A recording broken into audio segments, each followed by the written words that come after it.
आप अपने धर्म को कैसे डिफेंड करेंगी, अपने धर्म को रिप्रेजेंट कैसे करेंगी कि आप बाकी धर्मों की जगह आपका धर्म ये थोड़ा सा एज लेके बैठे। प्रेम और ये कृष्ण ये एक दूसरे के प्रतीक थे। जो वास्तविक प्रेम है वो है तत् सुखे सुखित्वम, अर्थात जिसमें मेरे प्रियतम का सुख हो, जिसमें मेरे प्रियतम का भला हो, वो कार्य मैं करूंगा। किसी धर्म में कुछ करना एकदम लायक है और कुछ करना एकदम नालायक है। कृष्ण क्या है? कृष्ण भगवान के विषय में बहुत सी बातें ऐसी हैं जो ना मैं कहना उचित समझती हूँ और ना मुझे सुनना पसंद है। दीदी बहुत अच्छा लगा आज आपने हमको समय दिया इस पॉडकास्ट के लिए। और ये रंगरेज दुनिया एक चैनल है। इस रंगरेज दुनिया में ये सीरीज चल रही है रंगरेज के मेहमान। तो उस रंगरेज के मेहमान के तौर पर आज आप हमारे बीच में हैं, तो बहुत बहुत मैं आपका स्वागत करता हूँ अपने इस चैनल में। सादर धन्यवाद। हमें यहाँ आमंत्रित करने के लिए भी बहुत बहुत धन्यवाद। दीदी जैसा कि आज हमें पता है और आप भी ये बात जानती हैं कि शायद आज आपके जीवन की बात ना करके आपसे उस परम ज्ञान की प्राप्ति की प्रति हम आगे बढ़ रहे हैं। हम चाहते हैं कि हमारी जो ऑडियंस है वो भी उन चीज़ों को जाने जो शायद आज नहीं जान पा रहे हैं, या सोशल मीडिया या फिर डिजिटल मीडिया के तौर पर उनसे चीज़ें लुप्त हो रही हैं, क्योंकि आज जो कल्चर बढ़ रहा है सोशलिज्म का, या फिर जो समाजवाद का एक नया नियम धारणा बन गई है, उससे धर्मवाद एकदम खत्म होता चला गया है। मुझे एक चीज पहले आप दीदी बताइए कि अगर किसी व्यक्ति के जीवन में स्ट्रेस है तो उसमें धर्म का क्या रोल है, धर्म कैसे उस स्ट्रेस को खत्म करने में काम कर सकता है? देखिए, आपने बहुत सारे क्वेश्चंस पूछे और मैं इस बात से ही प्रारंभ करती हूँ कि हमारे जीवन को बेहतर बनाने के लिए धर्म ही एकमात्र साधन है। और जो व्यक्ति धार्मिक होता है, उसके जीवन में किसी भी प्रकार का कोई दुख नहीं होते हैं, क्योंकि धर्म हमें यह सिखाता है कि किस प्रकार एक संतुलन बनाना है। और आज के जीवन में ये जो जितनी भी समस्याएं हो रही हैं, और मुख्य तौर पर अगर हम बात करें मानसिक, आपने बोला कि जो स्ट्रेस वगैरह है, तो ये बहुत ही आश्चर्यजनक है कि आजकल जो सबसे ज़्यादा स्ट्रेस में है वो स्टूडेंट्स मिलते हैं, जो कि बहुत जिनका जीवन शुरू ही हो रहा होता है। तो ऐसे में इस बात पर विशेष ध्यान देने की आवश्यकता है कि किस प्रकार हम उन्हें धर्म से जोड़ें, जिससे उनके जीवन में जो ये स्ट्रेस आ गई है, वो इतनी छोटी सी उम्र में ही इतना बड़ा बर्डन फील करने लगे हैं, वो उससे दूर हो सके। और धर्म ही एकमात्र ऐसा शाश्वत साधन है जिससे हर व्यक्ति किसी भी प्रकार के दुख को सहन करने में योग्य बन जाता है, क्योंकि धर्म हमें एक शक्ति प्रदान करता है। धर्म से जो भी व्यक्ति जुड़ा होता है, उसका एक जो बिलीफ सिस्टम होता है, वो स्ट्रांग हो जाता है। उसके जीवन में जो भी हो रहा होता है, वो उस बात को स्वीकार करने लगता है। उसके जीवन में जो भी मोटिवेशन की कमी है, वो स्वयं ही उसका आज्ञा चक्र ऐसा विकसित हो जाता है कि उसे किसी और से मोटिवेट होने की ज़रूरत नहीं पड़ती, वो स्वयं ही मोटिवेटेड रहता है और इस तरह से वो डिप्रेशन इत्यादि में नहीं पड़ता। अच्छा जी, जैसे आपने मुझसे बताया कि ये धर्म के बारे में आपने पूरा व्याख्यान दिया। अ, धर्म सिर्फ एक नहीं है, धर्म बहुत सारे हैं। देश एक नहीं है, देश बहुत सारे हैं। और हर देश में तमाम धर्म हैं, क्योंकि आपका भारत भी सेक्युलर देश है, इसमें भी कई धर्म रहते हैं। आपको क्या लगता है इन सारे धर्मों में से, क्योंकि आप एक धर्म की प्रवक्ता हैं, क्योंकि जैसे एक पार्टी होती है उसका एक प्रवक्ता होता है, हुँ। वैसे एक धर्म है उस धर्म की आप प्रवक्ता हैं, क्योंकि आप कथावाचक हैं। आप उस धर्म के भगवानों का व्याख्यान करती हैं, उनकी कथाओं का व्याख्यान करती हैं। तो आप अपने धर्म को कैसे डिफेंड करेंगी, अपने धर्म को रिप्रेजेंट कैसे करेंगी कि आप बाकी धर्मों की जगह आपका धर्म ये थोड़ा सा एज लेके बैठा है? पहली बात तो ये कि मैं नहीं मानती कि धर्म बहुत होते हैं। धर्म का जो आज वास्तविक स्वरूप हमें समाचारों से प्राप्त हो रहा है, जो आज समाज में धर्म-धर्म चिल्लाया जाता है, वो वास्तविक स्वरूप धर्म का नहीं है। आज हमें जितना भी समाज में या विश्व के अनेक देशों में प्राप्त हो रहे सब संप्रदाय हैं। धर्म तो वास्तव में जीवन जीने का एक ढंग है, एक बेहतर ढंग है। धार्यति धर्मा, जो धार्यति इति धर्मा, मतलब कि जो भी धारण करने योग्य कार्य है, उनका यदि कोई पालन कर रहा है तो वो धर्म से जुड़ा हुआ है। और धर्म किसके जीवन में है, किसके जीवन में नहीं है, इसे भेद करना भी आसान है। वो बताया गया कि धर्म के 10 लक्षण होते हैं। धृति, क्षमा, दमो, स्तेयम, शौचकम, इंद्रिय निग्रह, धीर, विद्या, सत्यम, अक्रोधो, दशकम धर्म लक्षणम।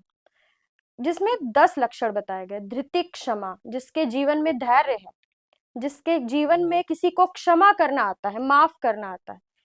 धृति, क्षमा, दमो, स्तेयम, दम अर्थात संयम, जिसके जीवन में संयम है। स्तेयम मतलब जो चोरी ना करता हो। शौचकम अर्थात बाहर की और भीतर दोनों तरह से जो स्वच्छ हो। मतलब शरीर को तो सभी स्वच्छ करना जानते हैं, लेकिन भीतर अंतःकरण की शुद्धि कैसे हो? जिसका जीवन बाहर से और अंदर से दोनों तरफ से स्वच्छ है, पवित्र है, वो व्यक्ति धर्मवान है। जो सत्य बोलता हो, कभी झूठ ना बोलता हो, जो बुद्धिमान हो और अपनी बुद्धि का उपयोग ज्ञान अर्जित करने में लगाता हो, वही धार्मिक व्यक्ति है। और यही शुद्ध धर्म है। अन्य जो हम विचारधाराओं से प्रेरित होकर एक संप्रदाय बना लेते हैं, वो सिर्फ संप्रदाय ही है। आज राजनीतिकरण में हम उन्हें धर्म कहकर भेद करें तो ये गलत है। जैसे दीदी धर्म है, एक आपका धर्म है, एक मेरा धर्म है, जैसे एक बात मैं बोल रहा हूँ, सबके अपने अपने धर्म होते हैं। हम्म, हर व्यक्ति अपने धर्म का पालन करता है। लोग, क्योंकि गांव में अक्सर लोग महिलाएं कहती हैं कि हमका हमारा धर्म ना सिखाओ। ये बड़ी प्यारी सी लाइन है। तो उसमें दीदी रीजन ये है कि वो किसी एक गॉड को फॉलो नहीं करते, वो किसी एक कल्चर को फॉलो नहीं करते, वो अपनी संस्कृति को फॉलो करते हैं। लेकिन उसी संस्कृति में कहीं ना कहीं रंगों का चुनाव हो गया है। कि एक बड़ा ही थोड़ा सा अलग सवाल पूछ रहा हूँ आपसे मैं, हम्म, कि उसी संस्कृति में रंगों का चुनाव हो गया है। जैसे कि हम हरा रंग किसी एक विशेष धर्म से जोड़ने लगे हैं, हम लाल या भगवा रंग किसी एक विशेष धर्म से जोड़ने लगे हैं, हम काले रंग को किसी एक विशेष धर्म से जोड़ने लगे हैं। ये रंगों का चुनाव मेरा पहला सवाल रहेगा आपसे। दूसरा सवाल ये रहेगा कि जिन चीजों को एक धर्म गलत बताता है, क्योंकि अभी भी मैं धर्म पर ही टिका हुआ हूँ, आपके हिसाब से बिल्कुल वो संप्रदाय है, हम्म, इन बातों का हम बिल्कुल दिल पे सम्मान करते हैं। लेकिन जो समाज में है कि वो धर्म है, जो समाज हमें बताता है कि वो धर्म है, तो किसी धर्म में वही चीजें एकदम पवित्र हैं और दूसरे धर्म में वो चीजें वर्जित है। किसी धर्म में कुछ करना एकदम लायक है और कुछ करना एकदम नालायक है। तो मुझे आप ये बताएं कि ये रंग और ये लायक और नालायक ये कैसे हो गया? देखिए, आपने जो बात कही वो बहुत उचित है, लेकिन फिर मैं ये कहूंगी कि ये राजनीति के रंग हैं। और अब अगर इस तरह से देखें तो सनातन, जिसे हम शुद्ध रूप से अपना धर्म बताते हैं, कि हम सनातन से जुड़े हैं। सनातन जिसका ना आदि है ना अंत है। जब ये ब्रह्मांड बना और ये सृष्टि प्रारंभ हुई, तब जो भी लोग थे जिन्होंने जिस धर्म का पालन किया, वो सब सनातनी थे। बाकी सब संप्रदाय अभी 2000 वर्ष पूर्व, 1500 वर्ष पूर्व ही प्रारंभ हो गए।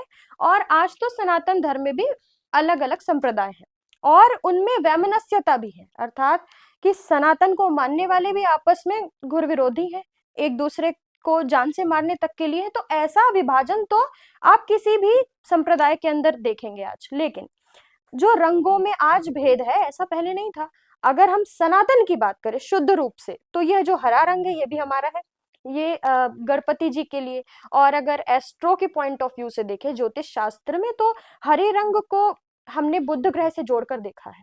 और इसी कारण से जितना ये आप देखते हो, गणपति जी को दुर्वा घास चढ़ती है, और जितना भी हरियाली है, ये सब बुद्ध का प्रतीक माना जाता है। तो हम हमारे सनातन में तो कोई भेद नहीं है, सारे रंग हमारे हैं, जो भी है वो सब प्रभु का दिया हुआ है। अब ये जो आपने कहा कि लायक नालायक, या जो भी कुछ हमारी अवधारणाएं हैं, कुछ किसी की नहीं है।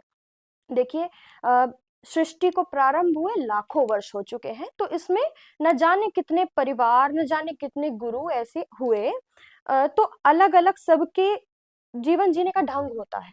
उसमें कुछ बातें अच्छी हुई, और गुरु शिष्य परंपरा के तहत उनके पूरे शिष्यों ने वही उन एक पर्टिकुलर गुरु जी की बात मानी, एक पर्टिकुलर संप्रदाय बना। और उसके बाद करते करते आज इतना बड़ा लकीर हो गई है कि कोई चीज किसी के लिए धर्म है, किसी के लिए वो धर्म नहीं है। लेकिन धर्म जो मैंने आपको बताया, धर्म के कि कौन से कर्म हमें करने चाहिए, कौन से धारण करने योग्य कर्म है, वो ही धर्म कहलाएगा। और जो आज जो भेद हो गया है, वो अभी आने वाले समय में और भी हमारे, जिसको आज हम हिंदुत्व कह रहे हैं, उसके अंदर भी हमें और विभाजन मिलेंगे। क्योंकि ये विभाजन तो गुरु शिष्य परंपरा से, परिवारों की परंपरा से, और एक जलवायु में रहने वाले एक विशेष ग्रुप से दूसरे ग्रुप के बीच में जो भेद हो गया, वो एक जीवन जीने के ढंग के तहत हो जाता है, जो धीरे धीरे होता ही रहेगा आगे भी। दीदी किसी भी व्यक्ति के जीवन में आध्यात्म का कितना असर होता है? मुझे लगता है कि आजकल के जीवन में तो लोग अध्यात्म स्वार्थ की वजह से अपने जीवन में ला रहे हैं। अदरवाइज अध्यात्म, अगर व्यक्ति के जीवन में अध्यात्म है, तो उसे किसी भी परिस्थिति से लड़ने में कोई परेशानी नहीं होती। और आध्यात्मिक व्यक्ति अ, हर प्रकार से वीर भी होता है, उसके अंदर शौर्य भी होता है। उसे किसी भी परिस्थिति में डाल दें आप, लेकिन वो ज़ीरो से फिर से बाउंस बैक करने की कैपेसिटी रखता है। अच्छा, अध्यात्म के सबसे बड़े प्रेरणा स्रोत और सबसे मुख्य बिंदु कृष्ण रहते हैं आज भी लोगों के। आप कृष्ण को कैसे एक्सप्लेन करेंगी? पहले तो आप मुझे बताइए कृष्ण क्या है? अब देखिए, भगवान कृष्ण के विषय में कुछ कहना या कह पाना, उसकी सामर्थ्य तो शायद किसी एक व्यक्ति पे होना संभव नहीं है। और फिर भी जो भी टूटी-फूटी वाणी से मैं कह पाऊँ, आज के समाज में तो कृष्ण भगवान के विषय में बहुत सी बातें ऐसी हैं जो ना मैं कहना उचित समझती हूँ और ना मुझे सुनना पसंद है। लेकिन कृष्ण भगवान योगेश्वर हैं। कृष्ण भगवान को यदि किसी ने जीवन में धारण कर लिया, तो फिर उसके जीवन में किंचित मात्र भी कोई ना दुख रह सकता है और ना कोई अशुद्धि रह सकती है। कृष्ण भगवान का जीवन पूरा प्रेरणा स्रोत है। और मैं ऐसे कह सकती हूँ कि आज जो हम उन्हें जिस रूप में देख रहे हैं, जिस स्वरूप में देख रहे हैं, वो तो उनका अंश मात्र भी नहीं है। क्योंकि कृष्ण भगवान का जीवन तो किसी एक व्यक्ति, साधारण व्यक्ति को राजा बनाने के लिए प्रेरित कर सकता है। लेकिन आज हम उनके सिर्फ उसी स्वरूप को देख रहे हैं जो उन्होंने 11 वर्ष की आयु के बालक तक उन्होंने दिखाया। आज आपने जैसे कि कहा, जेन जी और आगे भी जो जनरेशन्स आएंगी, जन अल्फा। हाँ, तो वो सब भगवान के नाम को उपयोग तो करते हैं, लेकिन उनके नाम पर सिर्फ नृत्य और गीत इत्यादि तक ही सीमित रहते ये सवाल आपसे इसलिए पूछा था कि जो जनजी है और जेन अल्फा है, इसको कृष्ण के बारे में उतना ही पता है जितना सीरियल्स में उसने देख लिया है। जितना क्योंकि कृष्ण तो सीरियल्स में सिर्फ नाचते हुए दिखते हैं। कृष्ण सीरियल्स में सिर्फ गोपियों के पीछे टहलते हुए दिखते हैं। मैं जो एक आपको सही है, सच्चाई सही। बता रहा हूँ। तो कृष्ण अगर वो नहीं है, तो फिर कृष्ण क्या है? वही एक सवाल आपसे था कि कृष्ण को अगर आप डिफाइन करें, क्योंकि आप कथावाचक हैं, आप कथाएं करती हैं, आपका काम ही है उस योगेश्वर की बात को रखना, उस योगेश्वर को समझाना, उस योगेश्वर के दिए हुए सारे सिद्धांतों को एक बारीक तरीके से सबके दिलों तक पहुंचाना। तो वो योगेश्वर है क्या? देखिए, सबसे पहली बात तो ये कि आपने कहा कि आजकल जैसे हमारे भगवान को दिखाते हैं, तो मैं इसमें ये कहना चाहती हूँ कि ये दुर्भाग्यपूर्ण है भारत का कि हमारे यहाँ आज जो सोर्स है ना, कभी तो बताया गया था कि शास्त्र योनि तत्वम, अर्थात कि जो शास्त्र है उसी वही आधार है ब्रह्म को जानने का। और ब्रह्म सूत्र में सबसे पहला एक व्यक्ति के लिए कार्य ही जो बताया गया वो अथातो ब्रह्म जिज्ञासा। हर व्यक्ति के हृदय में परब्रह्म परमेश्वर, परम सत्य को जानने की एक उत्कंठा होनी चाहिए, एक बेचैनी होनी चाहिए कि वास्तविक सत्य है क्या? परब्रह्म परमेश्वर है कौन? दूसरा सूत्र आता है जन्माद्यस्य यतः। तो स्वयं ही बता दिया ऋषियों ने कि जिससे जन्म हुआ है, जिससे जीविका चल रही है, जिससे प्रलय होता है। मतलब कि ये संसार, ये ब्रह्मांड जिन्होंने बनाया, जिन्होंने जन्म दिया, जिन्होंने इनकी इसकी जीविका चलाई, जो आज भी चला रहे हैं, जो इसको कांस्टेंट एनर्जी सोर्स है जो, और प्रलय जो डिस्ट्रक्शन कॉज करेंगे, वो ही हमारे ईश्वर है, वही परब्रह्म परमेश्वर है, जिनको योगी जन निराकार स्वरूप में देखते हैं, ज्ञानी जन उन्हें परमेश्वर के स्वरूप में देखते हैं, परब्रह्म के स्वरूप में देखते हैं, और जो भक्त होते हैं हमारे जैसे, वो साकार स्वरूप में श्री कृष्ण स्वरूप में देखते हैं। तो श्री कृष्ण अनंत कोटि ब्रह्मांडों के स्वामी हैं। आज से 100 वर्ष पहले तक ये बातें बड़ी हंसने वाली लगती थी लोगों को कि अरे, लोग कह रहे हैं कि अनंत कोटि ब्रह्मांड। अनंत कोटि का मतलब इनफिनाइट ब्रह्मांड है, यूनिवर्स इनफिनाइट है। और आज तो पता चल गया साइंस के माध्यम से कि हाँ, हमारे यहाँ कोई काउंटिंग नहीं, अनकाउंटेबल यूनिवर्स है। और वही हमारे शास्त्र कह रहे हैं आज से नहीं, आदिकाल से, कि अनंत कोटि ब्रह्मांड के जो स्वामी है वो हमारे योगेश्वर परब्रह्म परमेश्वर श्री कृष्ण है। और मुझे बड़ा ही हास्यास्पद लगता है, हंसी वाला लगता है कि कुछ लोग कहते हैं कि नहीं नहीं, ईश्वर तो सर्वशक्तिमान है पर वो निराकार है। अरे, जब सर्वशक्तिमान है कोई, अर्थात उसके पास सभी प्रकार की शक्तियां हैं, तो उसके लिए क्या बचा? वो निराकार भी हो सकता है, वो साकार भी हो सकता है, वो तो कुछ भी हो सकता है। कण कण में भी ईश्वर है। और इस संसार से परे भी जो शक्ति है, जो इस समस्त संसार को भी चला रही है और न जाने कितने संसारों को चला रही है, वो भी ईश्वर है। और वही हम भक्तजन जब अपनी छोटी बुद्धि से सोचने की कोशिश करते हैं, तो हमें कृष्ण स्वरूप में बंसी बजाते हुए दिखते हैं। दीदी, कृष्ण के जीवन से एक चीज बहुत ज्यादा जोड़ी जाती है। कृष्ण का नाम होता है तो वहां प्रेम जरूर होता है, और जब भी प्रेम की चर्चा होती है तो कृष्ण से जोड़ दिया जाता है। बचपन की माएँ, हमारे कुमार विश्वास जी ने बात बड़ी प्यारी लाइन बोली थी कि जब एक माँ अपने बच्चे को बुलाती है बाहर से, तो कहती है बड़ा कन्हैया बना घूमता है। तो जो बच्चा खेलता है घूमता है उसे कन्हैया कहते हैं। और वही जब लड़का बड़ा होता है जो आज जंजी के जमाने का है, वो जब लड़कियों के आगे पीछे होता है तो कहते हैं बड़ा कन्हैया बना घूम रहा है। तो प्रेम और ये कृष्ण, ये एक दूसरे के प्रतीक थे, सिंबल थे एक दूसरे के। लेकिन आजकल की जनरेशन जो कृष्ण के प्रेम की परिभाषा समझ रही है, क्या वो सच है? क्या ये वही प्रेम है जो कृष्ण से समझा, कृष्ण ने जोड़ा था? भगवान कृष्ण प्रेम के पर्याय तो हैं, लेकिन आज की जो जनरेशन है या आज के टाइम पे, मतलब सिर्फ जेनजी नहीं, आज के टाइम पे जो भी हैं, जिस भी एज के लोग हैं, वो प्रेम को ही नहीं समझ रहे। जब प्रेम को ही नहीं समझ रहे तो भगवान जो प्रेम का पर्याय है, उन्हें क्या समझेंगे?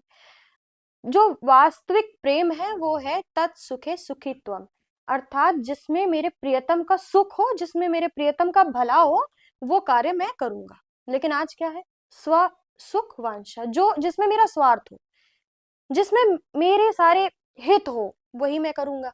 और आज जो प्रेम के नाम पर चल रहा है, बिक रहा है, जिसके बारे में बड़े बड़े व्याख्यान किए जाते हैं, वो प्रेम नहीं है, वो स्वार्थ है, वो मोह कह सकते हैं, या फिर मॉडर्न टर्मिनोलॉजी में अट्रैक्शन है बस।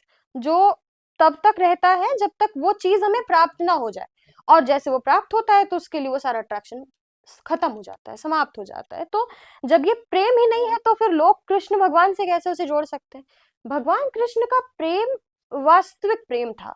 उन्होंने ये दिखाया है कि हर एक रिश्ते में, हर एक संबंध में किस प्रकार हम एक आदर्श प्रेम का स्वरूप प्रकट कर सकते हैं। जब वो बालक बने तो उन्होंने जो वात्सल्य अपनी माता से प्राप्त किया और जिस प्रकार अपनी माता को एक प्रेम दिया, वो एक आदर्श है। आज हर माँ जब बालक चाहती है तो भगवान कृष्ण का स्वप्न देखती है, उन्हें ही चित्रित करती है अपने मन में। जब भगवान कृष्ण अपनी गोपियों, जिनको आज कोई कुछ भी कहे, गोपी शब्द का अर्थ तो है गो अर्थात इंद्रियां, और पी अर्थात पीना। तो जो अपनी प्रत्येक इंद्री से, अपने नैनों से, अपनी हर एक इंद्री से, जितनी भी इंद्रियां हैं, कान है, सिर्फ श्री कृष्ण रस का पान करे।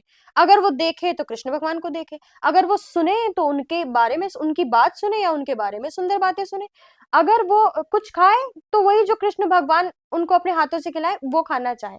तो जो प्रत्येक इंद्री से सिर्फ श्री कृष्ण रस का ही पान करना चाहे, वो गोपी है। ये तो इसका आध्यात्मिक अर्थ हो गया।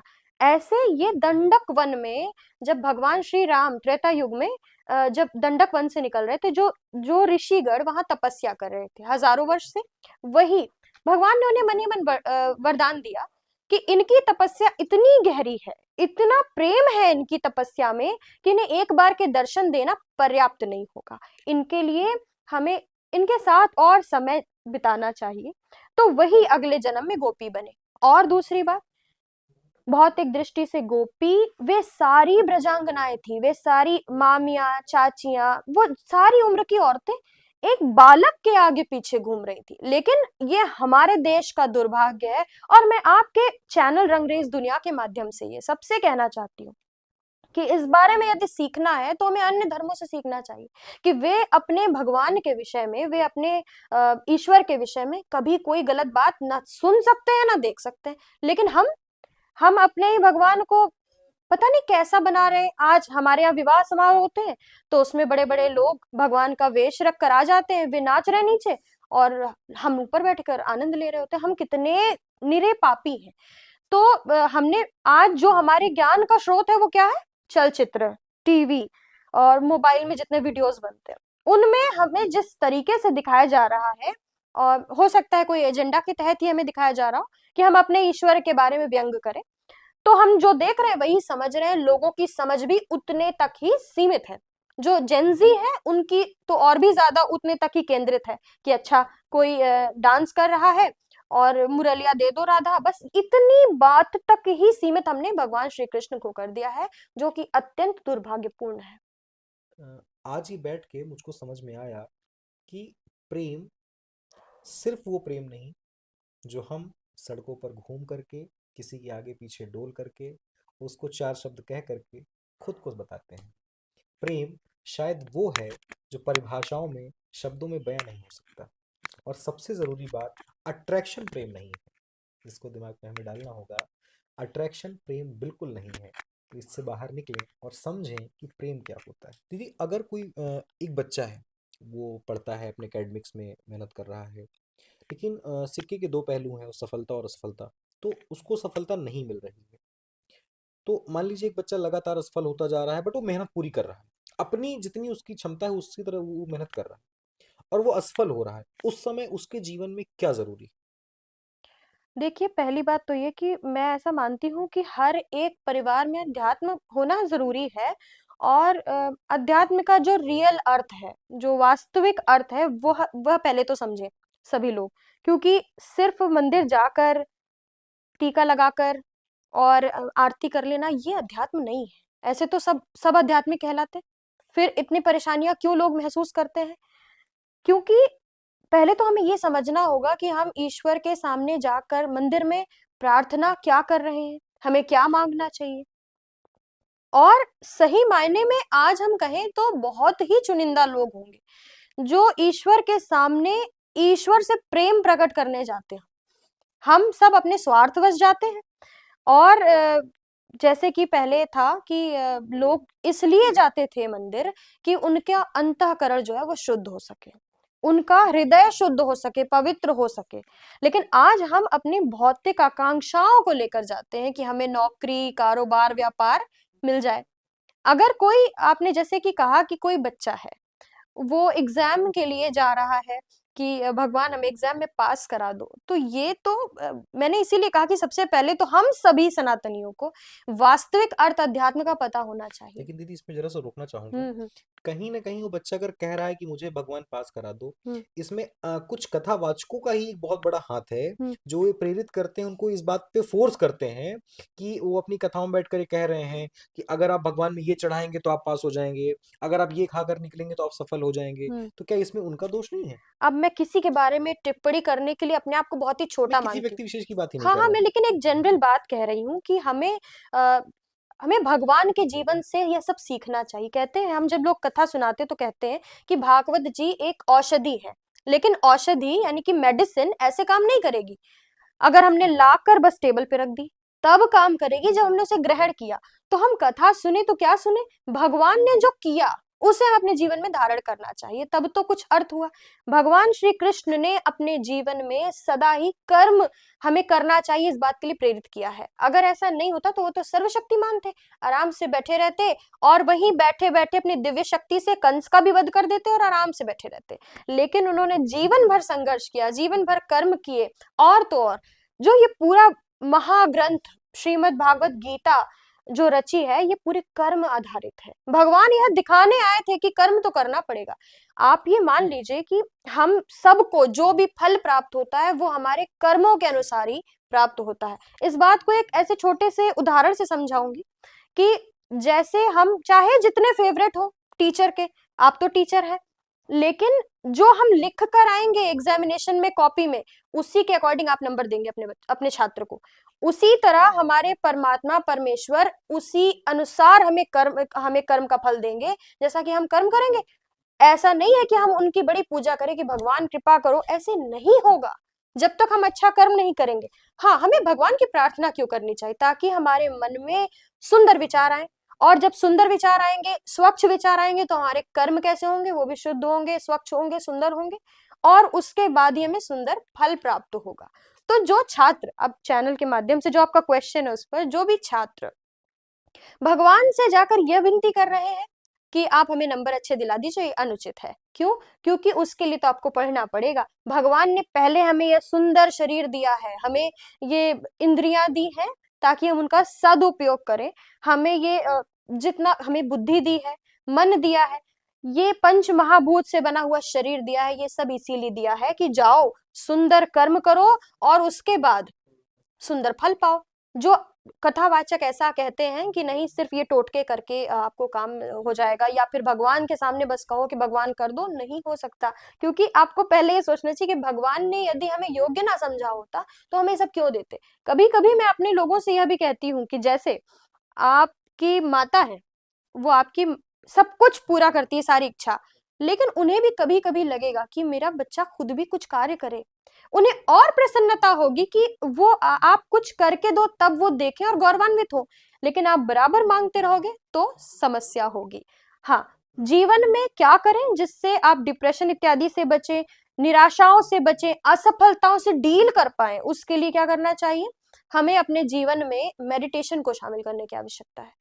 यदि एक छात्र मेडिटेशन कर रहा है तो उसके जो 7 चक्र हैं वो बैलेंस होते हैं, और मुख्य तौर पे जो आज्ञा चक्र है जो हमारे आईब्रोज के बीच में होता है वो बैलेंस होता है। तो ये हमारे अंदर ज्ञान इससे प्रस्फुटित होता है, और मेन चीज ये है कि कम समय में पढ़कर वो ज्यादा अच्छा कर सकता है। तो अपना जीवन हमें आध्यात्मिक दृष्टि से जीना चाहिए, जैसा कि हमें हमारे शास्त्रों में बताया गया था। आज हमारे जीवन शैली बदल चुकी है, इसी कारण से ये सारा सिस्टम डिस्टर्ब हो गया है, हम सब इतने दुख में आ गए। एक लाइन है रामायण की है, रामचरितमानस की, माफी चाहूंगा। दो लाइनें हैं, उनका अर्थ आप बता दीजिए, उसके बाद फिर अगले आगे बढ़ेंगे। कर्म प्रधान विश्व रचि राखा, खोई है सोई जो राम रचि राखा। हम्म मैं बिल्कुल ये इस बात के लिए श्योर नहीं हूँ कि दोनों लाइनें उसी से ली गई हैं या सिर्फ आदमियों ने अपने मन से बना दी हैं। इन दोनों लाइनों को आप डिफाइन कर दीजिए। देखिए, कर्म प्रधान है। भगवान ने श्रीमद् भागवत गीता में भी यही उपदेश दिया है, भगवान श्री राम ने भी अपने पूरे जीवन में यही संदेश दिया है कि कर्म प्रधान है। लेकिन होगा वही जो भगवान ने पहले से रच के रखा है। इस बात को, पहले तो वो दोनों बातें हैं, लेकिन हमारे ग्रंथों में जो बातें होती हैं उसको हमें सीधे सीधे समझी नहीं जा सकती। ये सब प्रतीकात्मक बातें होती हैं, और बहुत सारी बातें जो है वो व्यंजना और लक्षणा के माध्यम से कही गई कि उनको समझो किस तरह से। तो पहले तो हमारे 3 प्रकार के कर्म होते हैं। तो एक होता है जैसे हमने आज इस पूरे जीवन भर जो कर्म किए, उससे हमारा अगले जन्म का प्रारब्ध बनता है। वो आप नहीं हटा सकते, चाहे आप जितना पूजा पाठ कर लो, चाहे आप जितने सुंदर कर्म कर लो। एक होते हैं हमारे जो कई जन्मों के कर्म होते हैं जो थोड़े थोड़े संचित हो जाते हैं, एक जन्म में हम उनका फल नहीं भोग पाए तो वो संचित होकर आ जाते हैं। और एक हमारे नैमित्तिक कर्म है। तो जो प्रारब्ध है आप उसे नहीं बदल सकते, वो भगवान ने रच रखा है, ऐसा हम कह सकते हैं। तो अब बदलाव क्या कर सकते हैं? जब हम सुंदर कर्म करेंगे तो अन्य जो चीजें हैं या फिर उनका इफेक्ट कम हो जाएगा या बढ़ जाएगा, ये हमारे कर्म से और पूजा पाठ से बदलता है। इसको हम कैसे समझे? कि जैसे आपको नेता बनना है तो आपके अंदर वो गुण है, लेकिन ये अब आपके कर्म पर निर्भर करेगा कि आप प्रधान बनेंगे कि प्रधानमंत्री बनेंगे, ये बात। दूसरी बात कि हमें जैसे एक किसी के जीवन में एक दुख लिखा है कि उसको जन्मना कहाँ है, और उसके जीवन में 25 वर्ष की आयु में उसके किसी की मृत्यु हो जानी, तो ये चीजें हैं। लेकिन उसके बाद वो जीवन किस प्रकार अपना बेहतर कर सकता है, उसके बाद वो जीवन जिए तो किसके ऊपर विश्वास करके जिए, कैसे, किस पर, जैसे कोई माता है अगर उसका पुत्र नहीं तो उसके बाद वो क्या करे। तो ये चीजें हम अपने कर्मों से और अपने पूजा इत्यादि से बदल सकते हैं। जो प्रारब्ध है वो कोई नहीं बदल सकता, लेकिन वो बनाया हमने ही है। यदि हमारे जीवन में कोई दुख है तो हमें इस बात को इस तरह समझना चाहिए कि हमारे ही पूर्व जन्मों के कर्मों का फल है। यदि आपने भी बीच में कहा मैं टीचर हूँ, अभी तक मेरे इस चैनल में कोई नहीं जानता कि मैं टीचर हूँ। हालांकि मानता हूँ, तो मैं टीचर उसी स्कूल में हूँ जहाँ आप पढ़ी हुई हैं, चिल्ड्रन पब्लिक स्कूल। फतेहपुर का बहुत अच्छा स्कूल है, 28 सालों की लेगेसी बना के रखता है और जड़ों से जुड़ा हुआ स्कूल है। उसके बाद आप महर्षि गई थी, और वो भी सबसे पुराना स्कूल है और सबसे ज्यादा जड़ों से जुड़ा हुआ स्कूल है। तो सीपीएस और महर्षि, दो वटवृक्षों से जुड़े रहने के बाद सीबीएसई बोर्ड का प्रेशर, एक्टिविटीज का प्रेशर और सिलेबस का प्रेशर, तो सिलेबस कवर करते करते एक लड़की कथावाचक बनने की राह पे कैसे बढ़ पड़ी? अब आप तो जानते हैं कि इस संसार में अगर पत्ता भी हिलता है तो वो ईश्वर की मर्जी से हिलता है, और उनकी ही प्रेरणा से ये सारा कार्य हुआ है। मैंने जीवन में वही किया है जो जिसके लिए मेरे कॉन्शियस ने अलाउ किया है। मुझे जब लगा है कि नहीं मुझे ये करना चाहिए तो मैं करती हूँ ऐसे। सीपीएस का बहुत अहम रोल है मेरे जीवन में, क्योंकि मैं नर्सरी में जब मेरा एडमिशन हुआ था तब से मैं स्टेज परफॉर्मेंस दे रही हूँ, और वो हर क्लास में। तो वो ना शुरू से ही एक जो स्टेज फियर था वो नहीं रहा, और एनकरेजमेंट भी मिलती है इन चीजों से। भजन से बहुत जुड़ाव था बचपन से, तो स्टेज पे भजन ही परफॉर्म करती थी। उसके बाद महर्षि जाना हुआ, जहाँ मुझे सबसे बड़ी चीज़ मेरे जीवन की प्राप्त हुई, जो जो है मेडिटेशन। तो वहाँ ट्रांसेंडेंटल मेडिटेशन डेली कराते हैं प्रैक्टिस। तो आध्यात्मिक परिवार हमारा वैसे भी सदैव से था। मेरे पापा ने भी हमारे जो अर्गड़ानंद जी महाराज हैं, तो उनके शिष्य थे। माताजी भी आध्यात्मिक रही हैं स्वभाव से। तो हमारा परिवार आध्यात्मिक था, परंतु ये क्षेत्र हमारे लिए नया था, क्योंकि हमारे घर पे सभी लोग दूर-दूर तक, पूरे दूर-दूर तक खानदान में कोई इस मार्ग में नहीं है, सभी जॉब में हैं। तो मैंने तो ये चीज़ें सोची भी नहीं थी, लेकिन अच्छा 12th में मेरा डिस्ट्रिक्ट में सेकंड रैंक भी था। तो मैं एकेडमिक्स में अच्छी थी, लेकिन जैसे मैंने, मेरी रुचि बहुत विशेष तौर पे गायन में थी। तो मेरे जैसे अरविंद तिवारी सर हैं, क्लासिकल वोकल म्यूजिक में मेरे टीचर। तो उन्होंने मुझसे कहा कि मेरी वाणी में कथा अच्छी लगेगी। तो मुझे पहले हंसी आई, लेकिन उसके बाद फिर हमारे गांव में एक कथावाचक जी आए, श्री शिव नारायण तिवारी जी महाराज परम पूज्य। तो उन्होंने भी प्रेरित किया, जब मैंने उनसे ऐसा आग्रह किया कि मेरे गुरुजी ने कहा है कि मेरी वाणी में कथा अच्छी लगेगी। उन्होंने मुझसे भजन सुना, और उसके बाद उन्होंने भी कहा कि कथा करना अच्छा है। तो मैंने कहा कि मेरे लिए तो ये संभव नहीं दिख रहा, मुझे कोई आइडिया भी नहीं है। भक्ति होना अलग बात है, लेकिन आप उसी कार्य को बैठ कर करें, आचार्य बने, ये बहुत बड़ा विषय है। तो फिर मेरे वो गुरु बन गए, और उन्होंने मुझे अपने मंच पर बैठने भी दिया, मुझे कथा भी सिखाई, और इस तरह से मैं इस मार्ग पर आ गई। ये तो वास्तविक बातें थी। जो था, जो आध्यात्मिक अंदर से चल रहा था, वो ये था, बार बार मन में आता था, क्योंकि मैं सोशल वर्कर भी हूँ, आप जानते हैं। तो बार बार आता था कि लोग क्या कहेंगे। मैं मैं ब्राह्मण परिवार से भी नहीं हूँ। तो मेरे लिए इस क्षेत्र में आज के समय में बहुत चैलेंजिंग था। लेकिन एक दिन मैं ऐसे बैठी थी, तो माताश्री से भी कहा, तो उन्होंने कहा कि नहीं, अगर कोई कोई भी बार बार एक ही बात सामने आ रही है, तो उसके पीछे ईश्वर की मर्जी होगी, ईश्वर की इच्छा होगी। हो सकता है कि भगवान तुमसे ये कराना चाहते हो, और भगवान जिससे चाहते हैं उसी के मुख से कथा हो सकती है। वरना एक से बढ़कर एक विद्वान लोग बैठे हैं, आप भी जानते हैं, लेकिन कथावाचक तो बहुत चुनिंदा है। तो भगवान जैसे एक रानी मीरा हुई, और उनके जीवन में तो सारे सुख थे, और वो त्याग करके भगवान की भक्त बन गई। तो वैसे ही मुझे लगा कि अगर भगवान ये प्रेरणा दे रहे हैं, तो मुझे भी इस मार्ग पर चलना चाहिए, ये सोचे बिना कि आगे इसके परिणाम क्या होंगे। फिर एक रात मुझे भगवान भी स्वप्न में आए, और भगवान ने, मैंने कहा कि कैसे होगा, उन्होंने कहा सब हो जाएगा। तो मुझे बहुत अच्छा लगा। और ये मैं आपको बताऊं कि मैं भजन तो पहले से करती थी। मैं पूजा पाठ में भी अपनी रुचि अनुसार करती रहती थी। तो मैं जब स्तोत्रम करने बैठती हूँ, तो मैं जल्दी में कभी कभी करने लगती हूँ। तो मुझे ऐसे अंदर से ऐसे लगता है, ऐसे भगवान कह रहे हैं, अच्छा तो दुनिया के लिए ही है सब कुछ, दुनिया के लिए गाना है, हमारे लिए नहीं। तो मैं भी उनको बैठकर ऐसे सुनाती हूँ, तो मुझे वही स्वरूप स्वप्न में भी दिखा। उन्होंने कहा कि अरे नहीं, हमें अच्छा लगता है, करो। तो मैं जब जब मैं पहली बार मंच पे बैठी, जब मेरा व्यक्तिगत, मेरी कथा थी पहली हरदोई में, तो मैं जब बैठी, तो मैंने यही सोचा कि मैं किसी को नहीं बुला सुनाऊंगी, मैं सिर्फ भगवान को सुनाऊंगी। और यही मन में विचार आया कि आप लाए हो इस मार्ग पे, आगे आप संभाल लेना, मुझे कुछ नहीं पता। दुनिया में इतना राजनीतिकरण हो चुका है, धर्म की राजनीति हो रही है, और धर्म ने भी बांट दिया है भक्तों को, जो कि वैदिक काल में ऐसा नहीं होता था।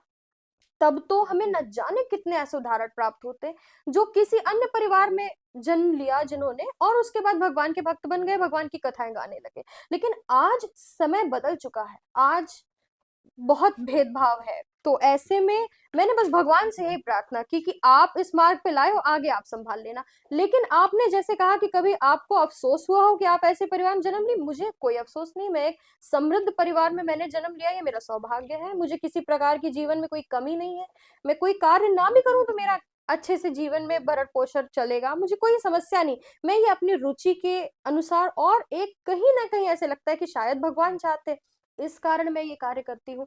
अन्यथा मैं, आप जानते हैं मेरे पास एनजीओ भी है, और मैं अन्य मैं भी। इसी सवाल पे आ रहा था कि कथावाचक, एकेडमिक से निकलना, कथावाचक बनना, इसके बीच में आपने जो संघर्ष किया है, संघर्ष इट मीन्स कि आप सोशल एनजीओ आपने चलाया, आपने सोशल वर्क किया, आपने बच्चों को जाके पढ़ाया, आपने काफ़ी चीज़ें करी, और आप डीडी नेशनल तक में आ चुकी हैं, और अखबारों की सुर्खियों पे आप छाई रहती थी।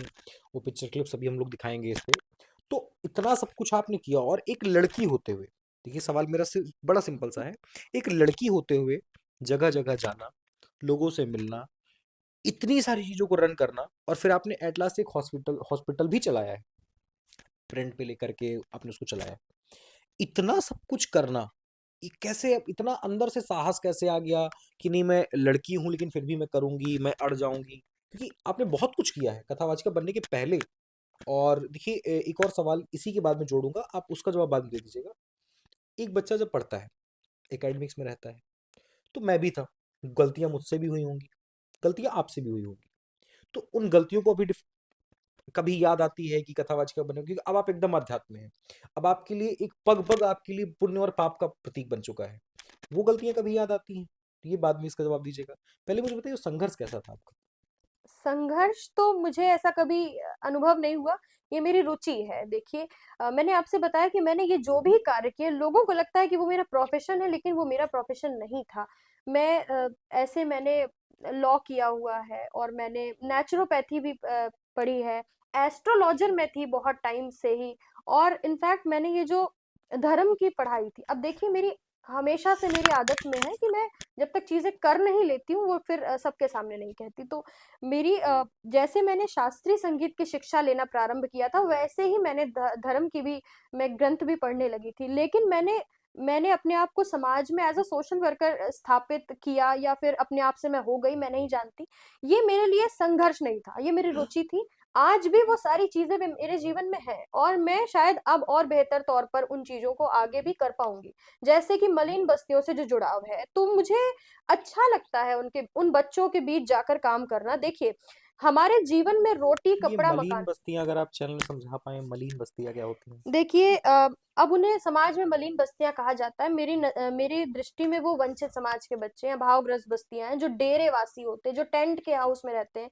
आज की इतनी आदिवासी कह सकते हैं उन्हें? आदिवासी कहना मुझे पता नहीं कि वो किस तरह ठीक होगा नहीं होगा, लेकिन आदि वो ऐसा ही जीवन जी रहे हैं जैसे कि आदिवासी जिया करते थे।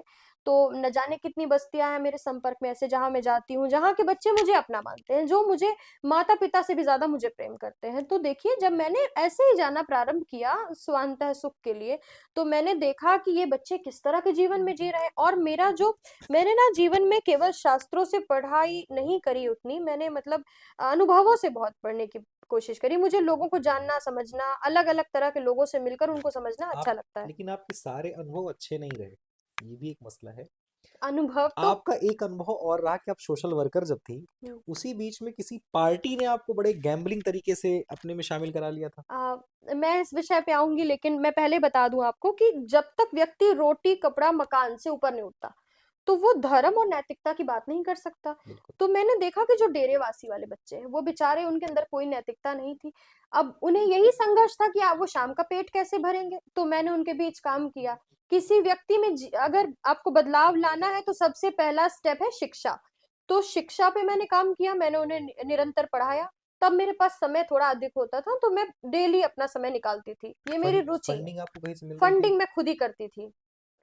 क्योंकि आपको पता है कि एक हॉस्पिटल भी मैं रन कर रही थी और मुझे मेरी कोई फंडिंग नहीं थी तब तक। हाँ, जो समाज के लोग अगर कभी खुश होकर कहते थे कि हम भी सहयोग करना चाहते, तो मैंने हमेशा सबसे कहा कि आप लोग जाकर के मेरे साथ चल करके मेरे बच्चों को जो भी गिफ्ट देने हैं आप दे दीजिए, मैं पैसे नहीं ले सकती।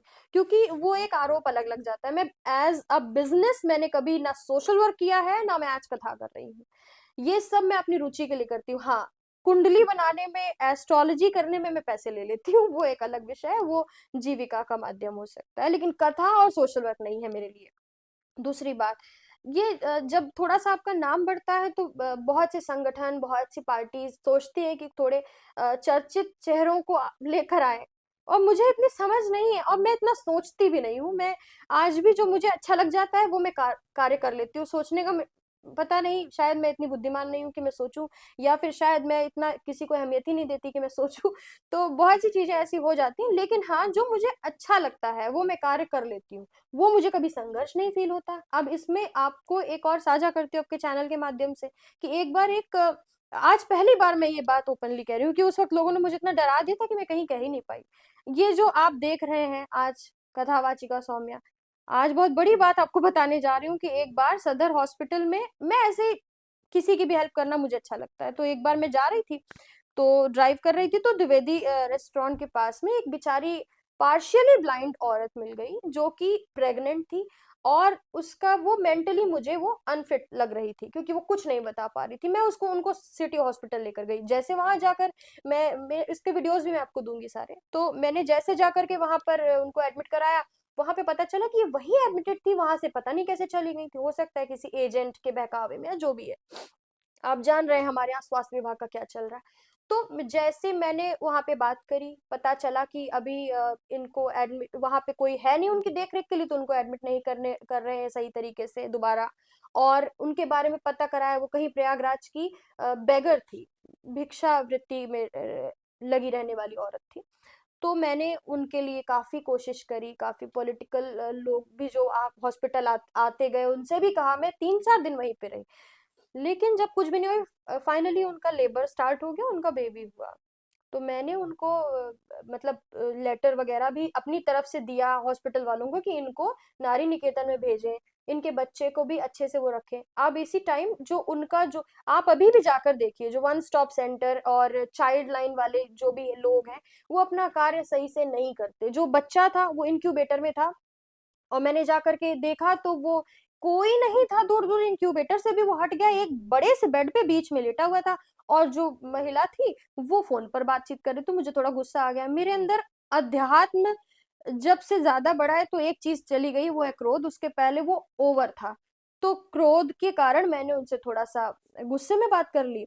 अब वो चिढ़ गई, उन्होंने मुझ पर कंप्लेन कर दी, और जितने भी वहां के लोग थे उन सब ने मिलकर के कंप्लेन कर दी चाइल्ड ट्रैफिकिंग की। मेरे पास समन आ गया, मैं बहुत डर गई, क्योंकि उस एज में आप सोचो कि आप बेवजह कार्य कर रहे हो, घर वाले इतने अच्छे हैं कि सपोर्ट करते हैं, अन्यथा कोई भी गुस्सा हो जाएगा कि आपका पैसा भी बर्बाद होता है, समय भी बर्बाद होता है, उसके बाद भी आप ये सब सह रहे हो। तो मैंने उनके पास में डिस्ट्रिक्ट मजिस्ट्रेट के पास में वो लेटर लेकर गई, और मैंने कहा कि सर मैंने जो भी किया आप उस महिला से पूछ लो, चाइल्ड ट्रैफिकिंग का कैसे आ गया, मैंने क्या किया, उनका बेबी तो मैंने टच भी नहीं किया। तो उन्होंने उनको बहुत डांट भी लगाई। बाद में जाकर के पता चला कि वो चीजें सिर्फ मुझे हैरेस करने के लिए थी, और मुझे इसी दौरान चाइल्ड लाइन की जो न्यायपीठ है उसमें बुलाकर भी बहुत बहुत टॉर्चर किया था। मेरे से एक बात हो गई थी गलती से, कि मैंने उनको कह दिया था कि वो महिला, मतलब किसी बाइट में कह दिया था कि वो महिला मेंटली अनस्टेबल है। तो वहां के, अब मुझे नॉर्म्स इतने पता नहीं, उन्होंने बोला कि आपने किसी को पागल कह कैसे दिया। मैंने पागल नहीं कहा, लेकिन मुझे इतना टॉर्चर किया उस बात पे। तो ये सारे संघर्ष भी अगर मैं मान लूं थोड़े मोड़े, तो मैं वो भी मैं एक पार्ट ऑफ लाइफ है। मैंने हमेशा ये सोच के किया है कि मैं अच्छा कार्य कर रही हूँ, और इसकी वजह से मुझे जीवन में बहुत कुछ प्राप्त हुआ है, मुझे बहुत यश प्राप्त हुआ है। और मैं अगर देखूँ तो प्रोफेशनली मैं बहुत सिंगिंग में मैंने बहुत सारे अवार्ड्स जीते हैं, और मैंने अ, इन चीज़ों में मैं और आगे भी बढ़ सकती हूँ कि मेरे पास काफ़ी सर्टिफिकेट्स है, काफ़ी अचीवमेंट्स हैं।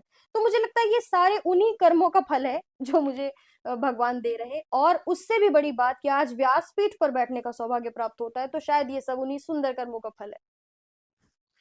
वही मैं आपसे पूछ रहा था, जो सवाल उसमें टला था कि यही मलिन बस्तियां जिनको आप कहती हैं, यहाँ पे आपका जाना, उनका सहयोग करना, इसी से जुड़ा हुआ एक शायद मुद्दा हुआ था आपके जीवन में, जब एक कोई पार्टी थी, राजनीतिक पार्टी थी, तो उसमें आपकी कोई गलती नहीं थी, लेकिन फिर भी आपको एक दोषी बना करके शायद वो पार्टी ने अपने में सम्मिलित कर लिया, या पार्टी ने कुछ कर दिया, ऐसा कुछ हुआ था शायद। हाँ, वो ऐसा था, इसमें कोई गलती और सम्मिलित वाली क्या बात है। मेन बात ये थी कि जो आप अच्छे काम कर रहे होते हो, तो आजकल आप जानते हैं पार्टी वाले लोग काम करते हैं नहीं, बस ये चाहते हैं कि वो उनको क्रेडिट मिल जाए। तो मुझसे कहा था कि स्मृति ईरानी से भेंट कराएंगे हमारे मलिन बस्ती के बच्चों को, और वो मेरे लिए मेरे अपने जैसे। तो मैंने बहुत बार डिस्ट्रिक्ट मजिस्ट्रेट से और जो भी यहाँ पे बड़े लोग आते, कोशिश रहती है कि एक बार उनकी जो प्रॉब्लम्स है वो सॉल्व हो। और इसी कोशिश के कारण आज एक बस्ती में हमारे सारी फैसिलिटीज हो गई हैं, वहां पर कॉलोनीज बन गई हैं, और जल की सुविधा भी हो गई है, जो कि जब मैंने शुरू किया था जाना तो वहाँ टेंट थे, अभी बहुत सी बस्तियां ऐसी टेंट वाली।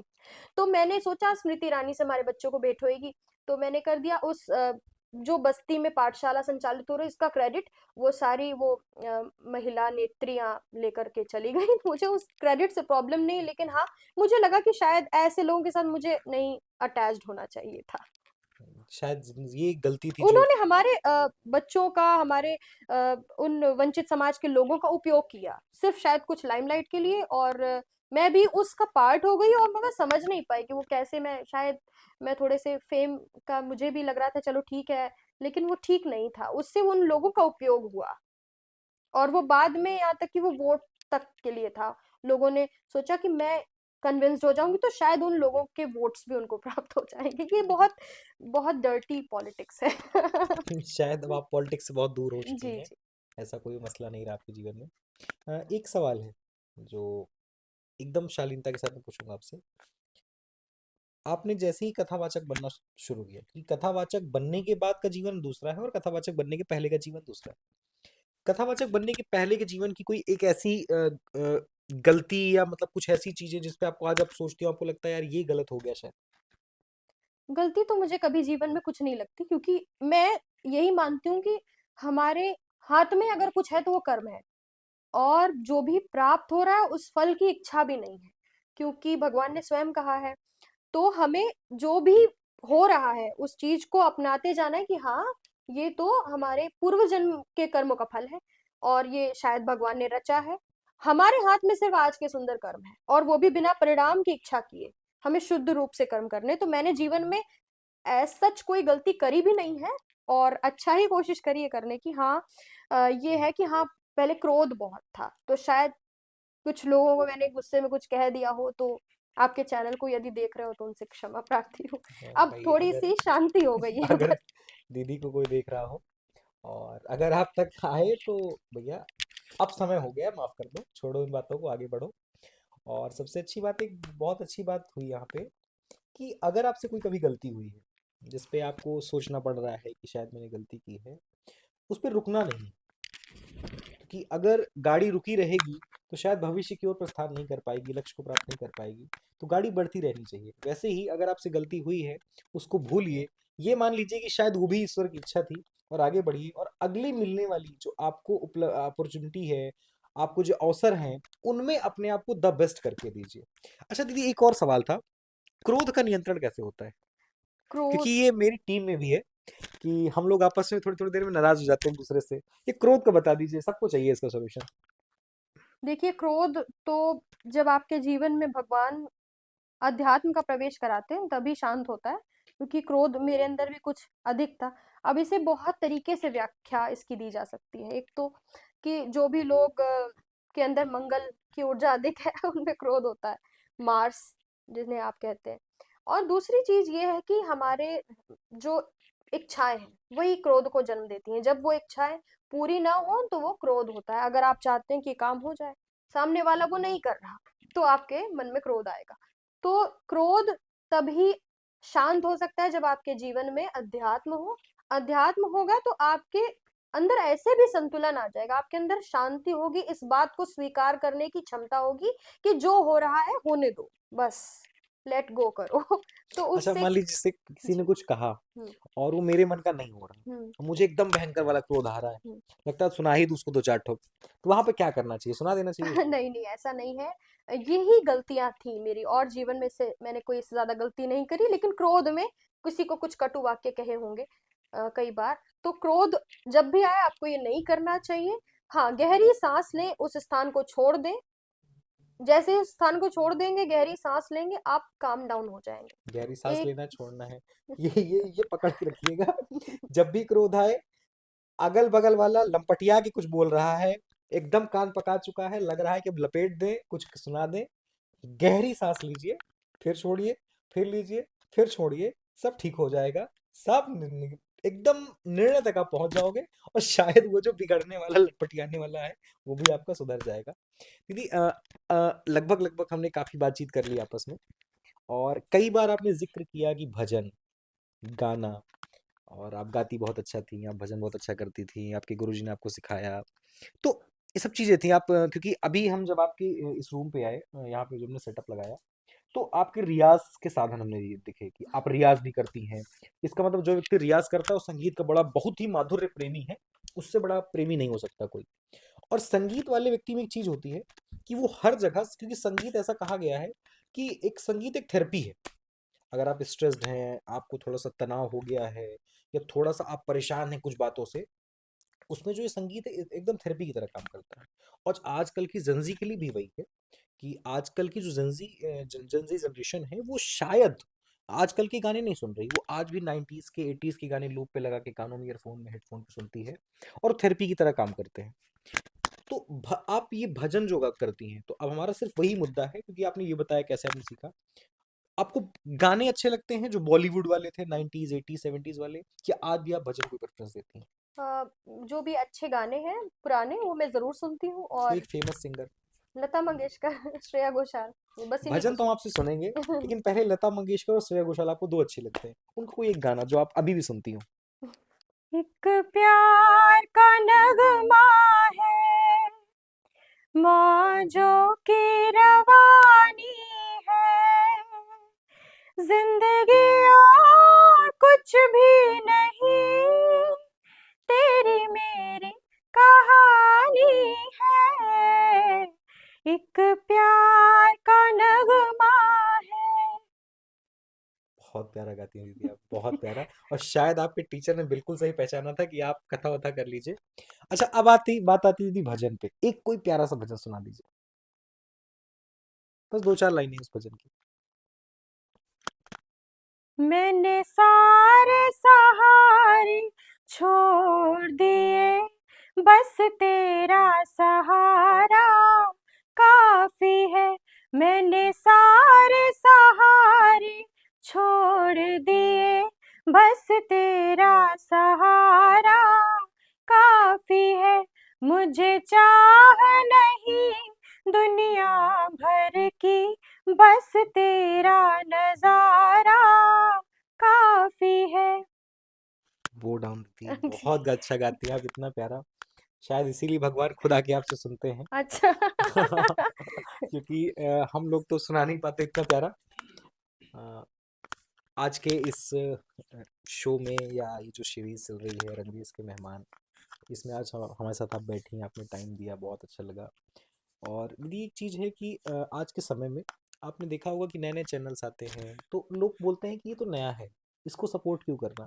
लेकिन शायद मेरे दिल को छू गई आपकी बात, कि जब मैंने आपसे पहली बार कहा कि दीदी हमें पॉडकास्ट लेना है, आपने ये तक मुझसे उस समय नहीं पूछा था आपका चैनल का नाम क्या है। आपने सिर्फ कहा कि हाँ ठीक है आप ले लो, क्योंकि शायद आपने उस दिन मुझसे यही बात कही कि पोटेंशियल होना चाहिए व्यक्ति के अंदर, मेहनत तो उसके, फल तो उसकी मेहनत देगी, आपने कहा था। और मुझे बहुत अच्छा लगा कि आपने हमारे चैनल को ग्रो कराया। और ये रंगरेज, आज हम रंगरेज की मेहमान थी, तो आज हमारे साथ हमारी सौम्या दीदी, सौम्या पटेल जी, जो कथावाचक भी हैं, सोशल वर्कर भी हैं, थी नहीं अभी भी हैं, वो करती हैं, और एक बहुत अच्छी गायिका भी हैं। वो आज इस रंगरेज के मेहमान में सीरीज में उपस्थित थी हमारे साथ। और दीदी अगर आप कुछ कहना चाहें तो रंगरेज दुनिया के माध्यम से ऑडियंस को।